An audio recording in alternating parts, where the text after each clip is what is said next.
عالم کے آقا آپ کا عالم غلام، آپ ہیں شاہ جہاں شاہ دلاں شاہ زمن، آپ کے دم سے مہو سالو شب و دن صبح و شام، مصطفیٰ مجتبیٰ آپ خیر الورا۔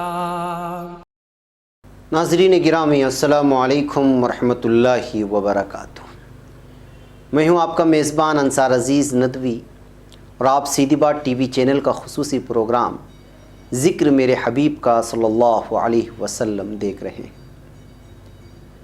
ناظرین الحمدللہ آج ہم اس پروگرام کی 28ویں قسط آپ لوگوں کے سامنے پیش کرنے کی سعادت حاصل کر رہے ہیں۔ گزشتہ ہفتے آپ نے دیکھا تھا کہ کیسے نبی کریم صلی اللہ علیہ وسلم برائیوں سے محفوظ رہے، اور اللہ کس طرح آپ صلی اللہ علیہ وسلم کی حفاظت کا انتظام خود کرتا رہا، اور یہ بھی آپ نے سنا تھا کہ کاہنوں اور نجومیوں نے آپ صلی اللہ علیہ وسلم کو لے کر کیا کیا کچھ پیشن گوئیاں کی تھی وغیرہ وغیرہ۔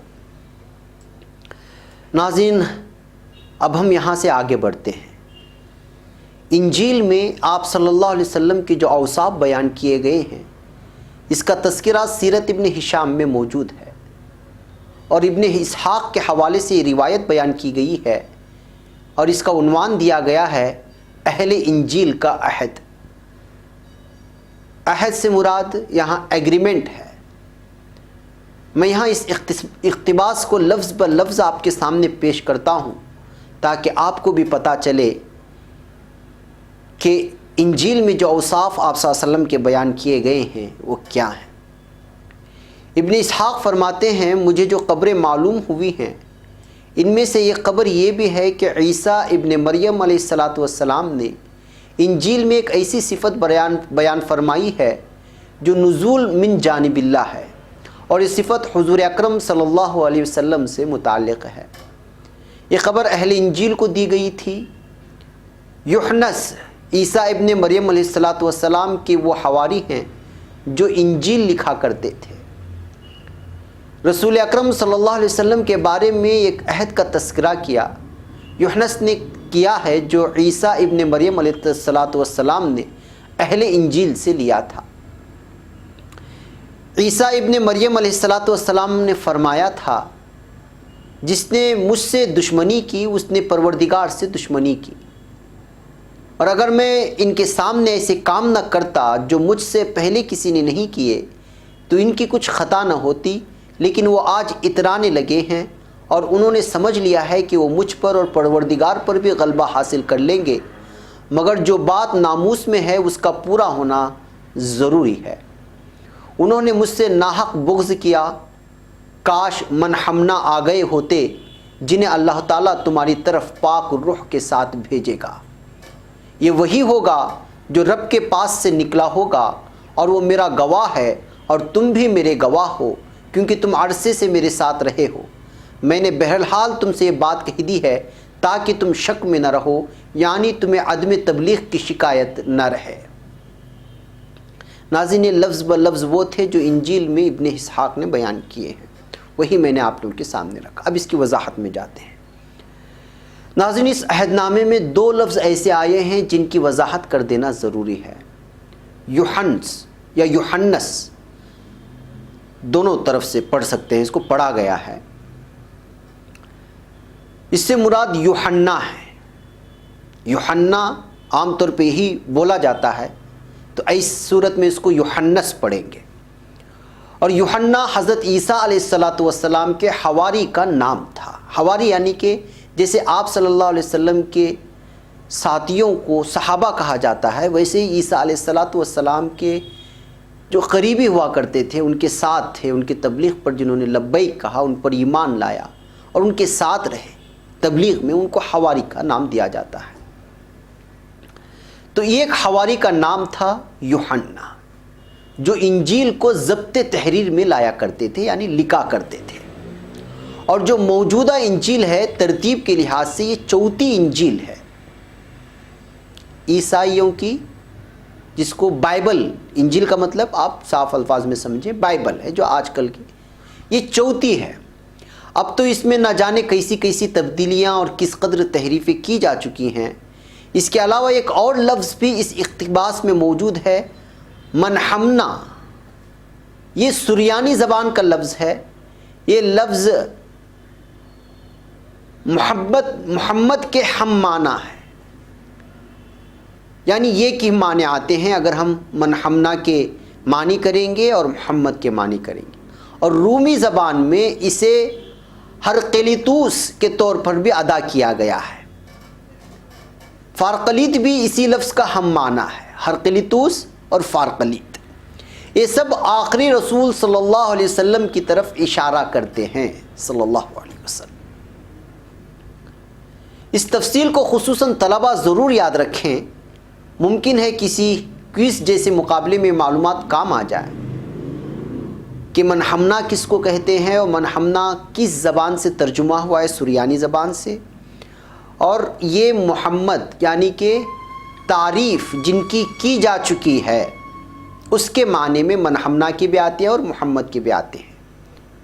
اور رومی زبان میں اس کو اگر کریں گے تو ہرقلیتوس اور فارقلیت یہ دونوں بھی ہم معنی آتے ہیں، یعنی اسی لفظ سے نکلے ہیں۔ یہ رومی لفظ ہے اور وہ سریانی لفظ ہے۔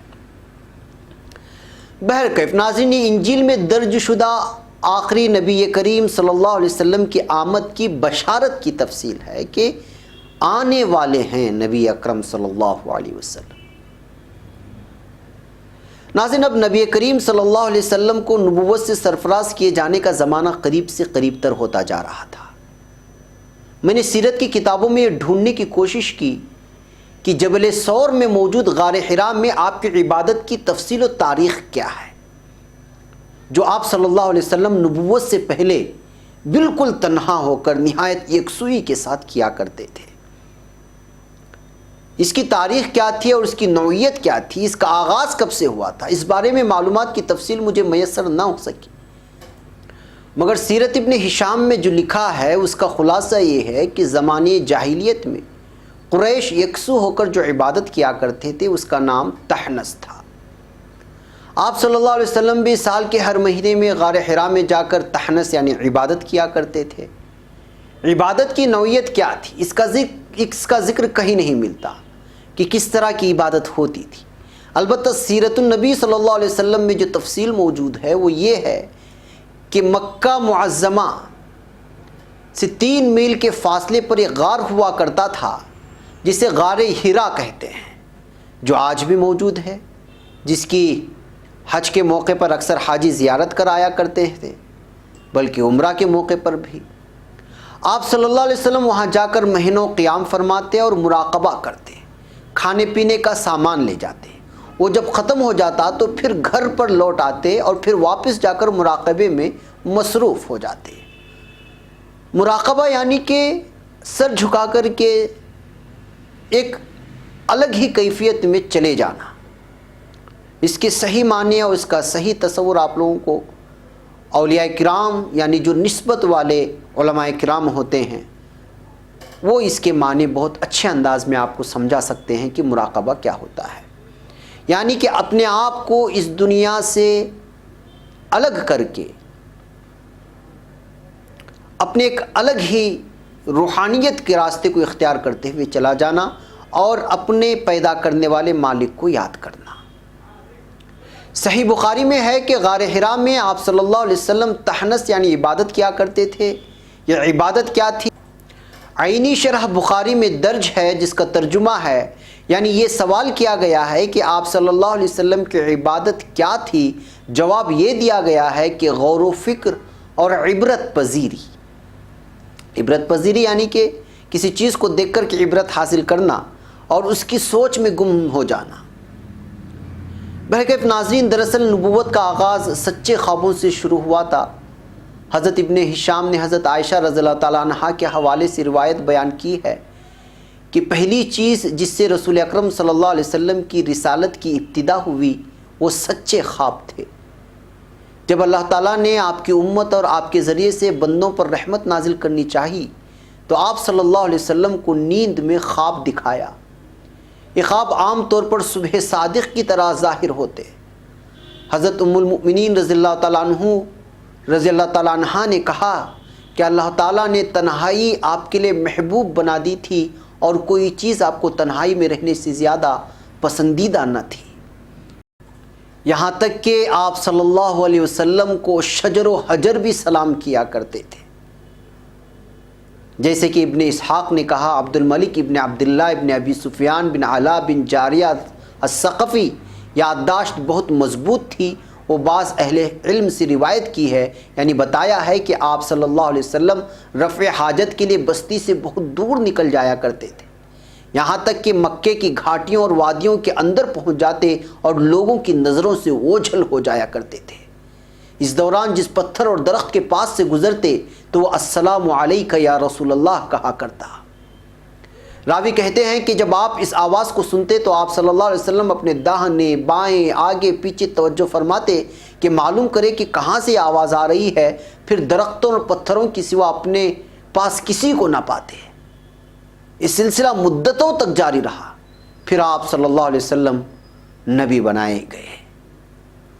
میرے کیف ناظرین، آج وقت ہو چلا ہے آج کی اس ایپیسوڈ میں، اگلے ہفتے اس سلسلے کو اور آگے بڑھایا جائے گا اور ایسی تفصیلات آپ لوگوں کے سامنے چھان کر کے مختلف سیرت کی کتابوں سے سامنے رکھی جائیں گی جو بہت ہی کم بیانات میں سننے کو ملتے ہیں۔ بہرکیف ناظرین، مجھے یہاں پر رکنے کی اجازت دیں، پھر ملاقات ہوگی۔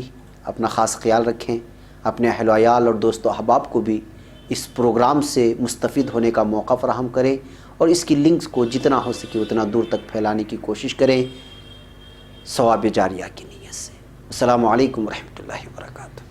آپ ہیں عالم کے آقا، آپ کا عالم غلام، آپ ہیں شاہ جہاں، شاہ دلاں، شاہ زمن، آپ کے دم سے مہو سالو شب و دن صبح و شام، مصطفیٰ مجتبیٰ آپ خیر الورا۔